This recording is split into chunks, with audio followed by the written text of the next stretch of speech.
Friends, आप सभी का मेरे यूट्यूब चैनल पर स्वागत है। आज मैं आपको कॉमर्स क्लास का चैप्टर फर्स्ट हम पढ़ाने जा रहे हैं। आपको अकाउंटेंसी सब्जेक्ट है जिसमें हमने फर्स्ट चैप्टर लिया है financial statement of not for profit organisation.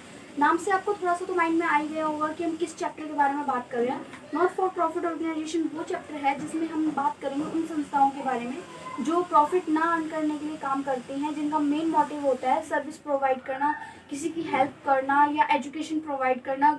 इस टाइप के वो वर्क करते हैं इन सोसाइटी में। वहीं अगर हम बात करें तो हमारे साथ कुछ संस्थाएं ऐसी ऑलरेडी जुड़ी हुई हैं जो इन सब चीज़ों में काम करती हैं हमारे साथ मिलकर। पहला आता है हमारा government schools, colleges, hospitals, clubs and library. जैसे हमने बात की थी गवर्नमेंट स्कूल्स की। गवर्नमेंट स्कूल्स वो होते हैं जहाँ पे मिडिल क्लास के पर्सन्स अपने बच्चों को इजीली पढ़ा लेते हैं। लेकिन वहीं पे अगर प्राइवेट स्कूल्स की हम बात करें, फीस इतनी ज़्यादा होती है कि बच्चे अपने एजुकेशन वहाँ से कंप्लीट नहीं कर पाते हैं।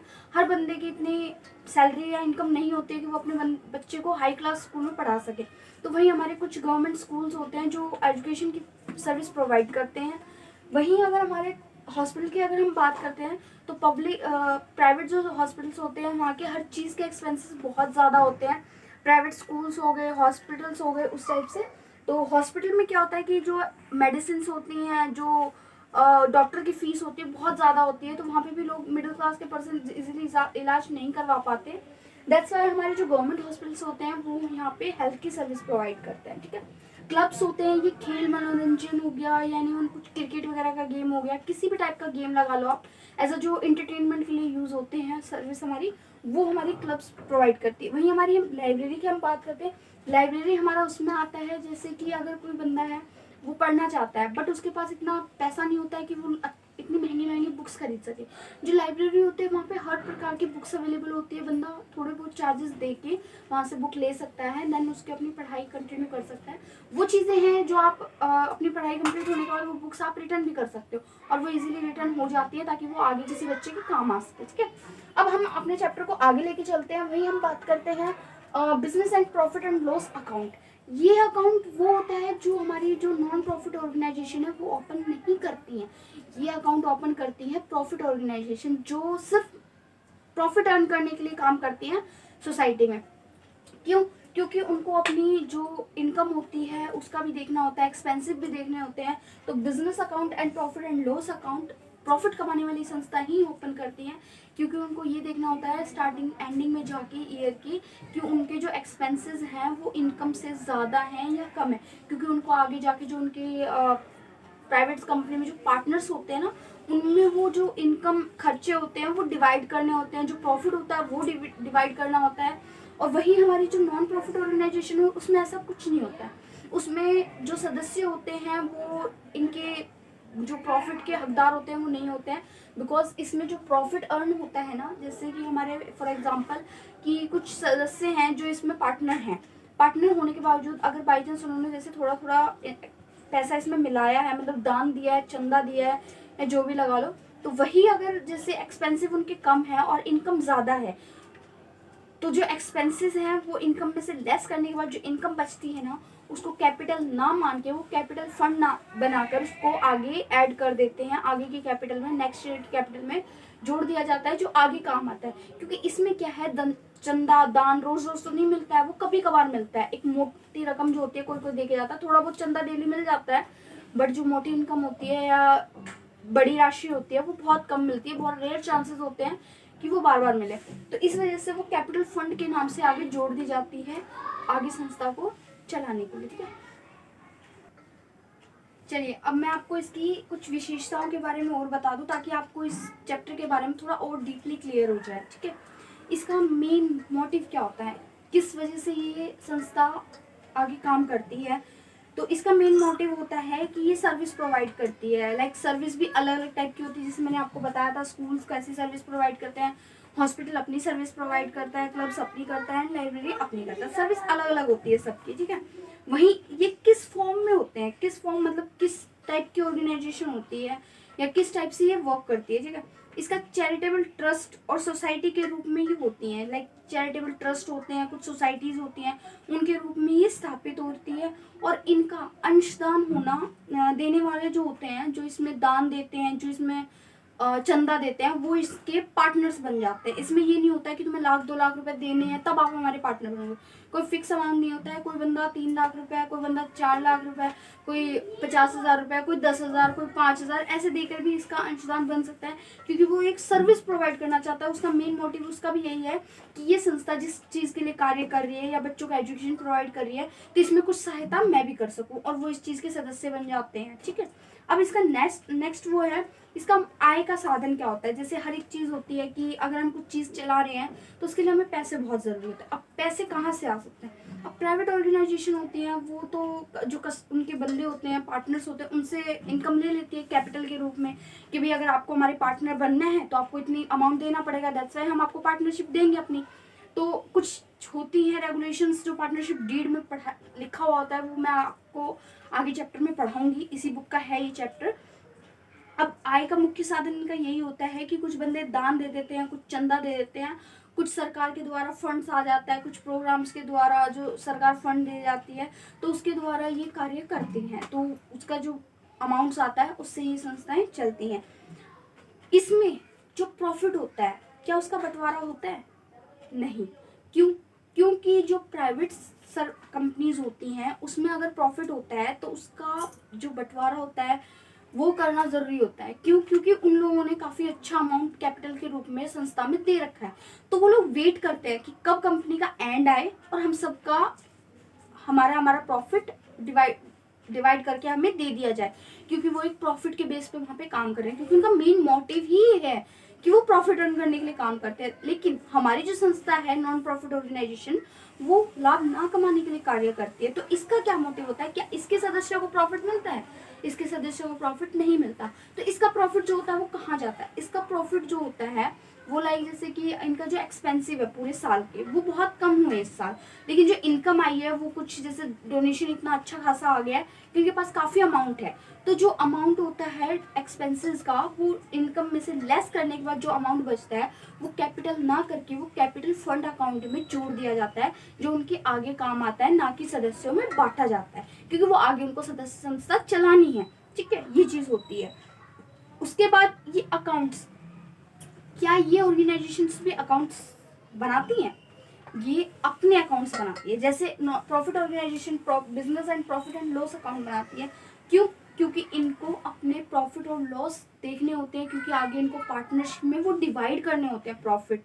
लेकिन हमारी जो संस्था है उसको तो प्रॉफिट तो डिवाइड नहीं करने, बट इसको भी अपनी संस्था की कुछ नॉलेजें रखनी होती है, नॉलेज जिससे उसे ये पता चले कि उसकी संस्था में क्या चल रहा है और क्या नहीं चल रहा है और उसको किस चीज़ की रिक्वायरमेंट है। ठीक है, उस चीज़ के देखने के लिए वो भी अपने कुछ अकाउंट्स बनाती हैं, जिससे कानूनी रूप से भी वो ज़रूरी है। ठीक है, संस्था को चलाने के लिए, और आगे जाके जो उसके सदस्य हैं उनको भी मतलब एक डिसीजन लेने का भी हक होता है इसमें।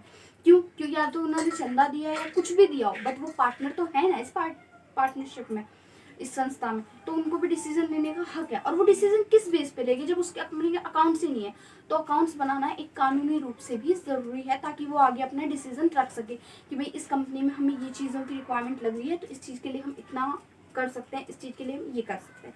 दैट्स वाई इनको भी अपने अकाउंट्स बनाने पड़ते हैं। अब आते हैं इसके अकाउंट्स किस टाइप के होते हैं, कौन कौन से वो अकाउंट्स होते हैं। तो लाभ न कमाने वाली संस्थाएं भी कुछ अकाउंट्स ओपन करती हैं। वो अकाउंट्स किस इस टाइप से है। फर्स्ट अकाउंट्स है हमारा रिसिप्ट्स एंड पेमेंट अकाउंट। ठीक है, सेकंड हमारा है income and expenditure account. Third हमारा है बैलेंस शीट अकाउंट। ठीक है, अब हम पढ़ते हैं। पहला हमारा है रिसिप्ट्स एंड पेमेंट अकाउंट। यह खाता एक प्रकार से जैसे हमारी कैश बुक होती है ना, उसी प्रकार से होता है ये receipts and payment account. Cash book में हम क्या लिखते हैं? जो हमारे खर्चे हुए हैं, जो हमारे एक्सपेंसेस हुए हैं, वही हमारे यहाँ पे होता है रिसिप्ट्स एंड पेमेंट अकाउंट। जो हमने पेमेंट की, जो हमने रिसीव किया, वही चीज़ हम इसमें भी लिखते हैं। तो बिल्कुल एक तरीके से सेम अकाउंट्स हैं। ठीक है, करंट इनकम लिखी जाती है, इसके अंदर करंट एक्सपेंसेस लिखे जाते हैं, वही चीज़ हमारी कैश बुक में भी लिखी जाती है। इसी टाइप से ये अकाउंट हम तैयार करते हैं। किस लिए? क्योंकि हमें अपनी कंपनी की जानकारी चाहिए होती है। ठीक है, और ये जो अकाउंट है हमारा रिसिप्ट्स एंड पेमेंट अकाउंट, ये ईयर की एंडिंग में बनाया जाता है। कैश बुक से तैयार किया जाता है। ये ईयर के एंडिंग में कैश बुक के बेसिस पे तैयार किया जाता है। वो कैसे तैयार किया जाता है? फॉर एग्जांपल मैं आपको समझाना चाहती हूँ। लाइक एक क्लब है, एक संस्था है, मतलब लाइक ऑर्गेनाइजेशन है जिसने कुछ अपने सदस्यों से चंदा प्राप्त किया है काफ़ी अच्छी इनकम से, ठीक है।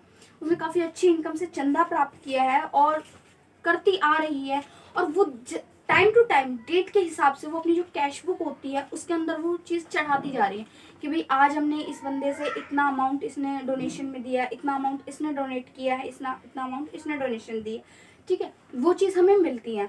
तो वो चीज़ अगर हम कैश बुक में डे टू डे लिखते जाएंगे तो जो हमारा रिसिप्ट एंड पेमेंट अकाउंट है ये हम ईयर टू ईयर ना बना के, जो प्रॉफिट ऑर्गेनाइजेशन होती हैं वो ईयर टू ईयर बनाती है क्योंकि उनको प्रॉफिट डिवाइड करना होता है, बट हमारी कंपनी को प्रॉफिट डिवाइड नहीं करना होता है, तो ये 3 से 4 साल का इकट्ठा भी बना सकती है। तो ये कैश बुक के तौर पे ये रेडी करती है अपना रिसिप्ट एंड पेमेंट अकाउंट, तो इनको कैश बुक तो तैयार करनी होती है।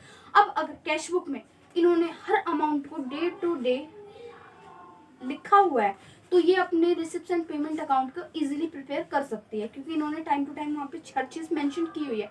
बट अगर कैश बुक में कोई एंट्री ऐसी रह गई जो उन्होंने अपनी कैश बुक में नहीं लिखी है और वो चीज़ आई है तो मतलब वो चीज़ नहीं मायने रखती क्योंकि वो उनकी कैश बुक में नहीं एंटर हुआ है। अगर कैश बुक में हुआ है एंटर तो वो रिसिप्ट एंड पेमेंट अकाउंट में जाएगा, और जो चीज़ कैश बुक में नहीं है वो रिसिप्ट एंड पेमेंट अकाउंट में नहीं जा सकती।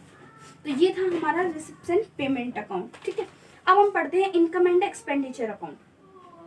इनकम एंड एक्सपेंडिचर अकाउंट में हमारे जो खर्चे होते हैं और जो हमारे एक्सपेंसिव होते हैं और इनकम होती है वो चीज़ हमें लिखनी पड़ती है। इनकम एंड एक्सपेंसेस की हमारी संस्था में इस साल इनकम हुई है या एक्सपेंसेस हुए हैं ज़्यादा, वो चीज़ हमें इसमें लिखनी होती है।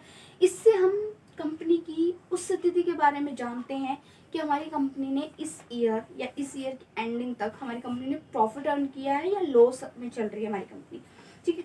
तो चालू खर्चे और चालू आय कम है या ज़्यादा है, ये चीज़ हमारी कंपनी पता करने के लिए not for profit organisation income and expenditure account बनाती है, ठीक है।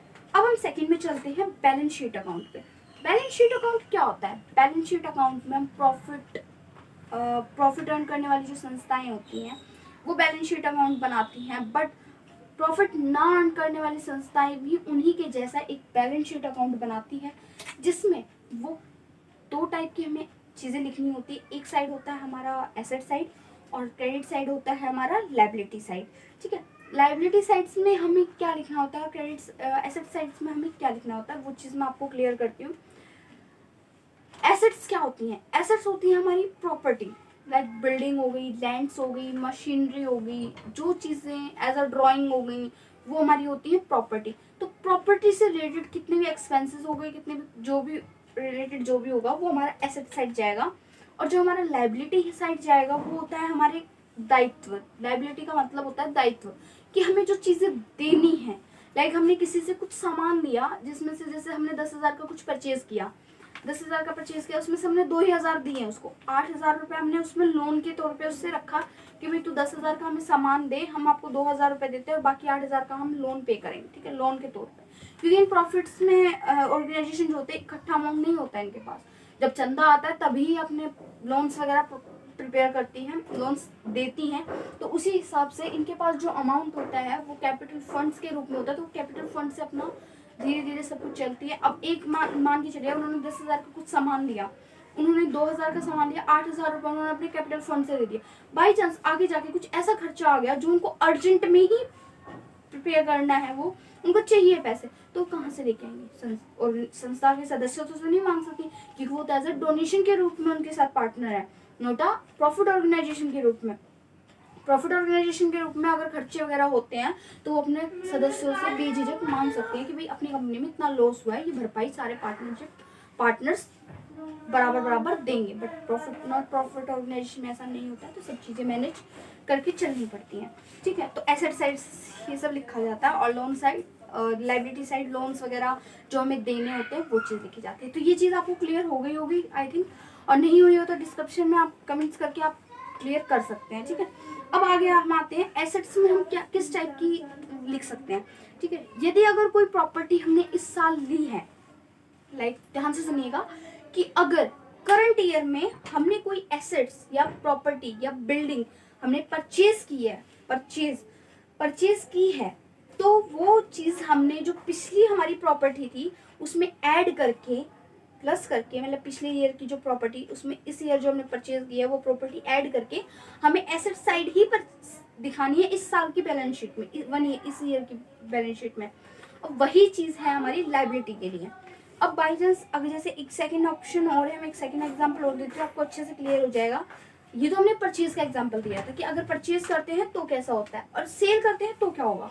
सेल करने पे होता है जैसे आपने इस ईयर कोई प्रॉपर्टी है वो सेल कर दी है, पिछले साल तो थी आपके पास वो प्रॉपर्टी, बट इस साल आपने वो प्रॉपर्टी सेल कर दी, उसमें से कुछ भाग, तो उसमें से कुछ प्रॉपर्टी सेल करने पे क्या होता है कि जो प्रॉपर्टी सेल हुई है उसका जो वैल्यू, बुक वैल्यू थी, जैसे पिछले साल, इस साल उसकी क्या बुक वैल्यू है कि इस साल जो वो प्रॉपर्टी बिकी है किस रेट पे बिकी है, या पिछले साल का वो कंपनी बताती है कि उन्हें किस बुक वैल्यू पे वो लेस करनी है, तो वो बुक वैल्यू होती है, उस बुक वैल्यू के हिसाब से वो प्रॉपर्टी का प्राइस लगता है। प्राइस लगने के बाद जो पिछली एसेट्स होती है उसमें से वो लेस करके आगे एसेट्स अकाउंट्स में दिखा दी जाती है कि भाई अब हमारे पास, हमने इतनी अकाउंट एसेट्स सेल कर दिया, अब हमारे पास इतनी प्रॉपर्टी बची है जो लेस करने के बाद हमारे पास है। ठीक है, अब हम लायबिलिटी साइड की बात करते हैं। लायबिलिटी साइड में इसका उल्टा हो जाता है, हमें इसमें दायित्वों की बात करनी होती है कि हम क्या कर सकते हैं। तो पिछले ईयर के जो लोन्स वगैरह होते हैं वो इस साल भी हमें दिखाए हुए होते हैं, और बैलेंस शीट में लोन्स वगैरह हम इसीलिए बनाते हैं बैलेंस शीट अकाउंट कि जो हमारे दायित्व हैं जो हमारे पास है उस चीज़ का हमें पता चल सके। तो बैलेंस शीट देख के हम ये पता लगा सकते हैं कि पिछले ईयर्स के हमारे पास लोन कितने हैं जो हमने नहीं दिए हैं, जो हमें देने हैं। तो ये हम बैलेंस शीट इसीलिए बनाते हैं ताकि हमारी कंपनी के, हमें ऑर्गेनाइजेशन का हर चीज़ का हमें अच्छे से पता चल सके। तो यदि कोई लोन लिया गया है तो यह रिसिप्ट्स एंड पेमेंट अकाउंट में डेबिट साइड दिखाया जाता है।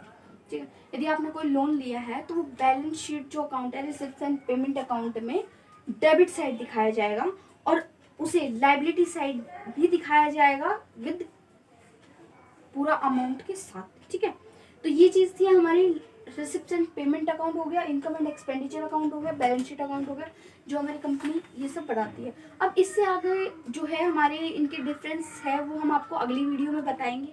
तो अगर फ्रेंड्स आपको इतना हमारा चैप्टर अगर समझ में आया है तो प्लीज़ कमेंट्स करके बताइएगा, हमारे चैनल को सब्सक्राइब कीजिएगा, शेयर कीजिएगा, और कमेंट्स में ज़रूर बताइएगा आपको हमारा पढ़ाना कैसा लगा। सपोर्ट में प्लीज़। Thank you.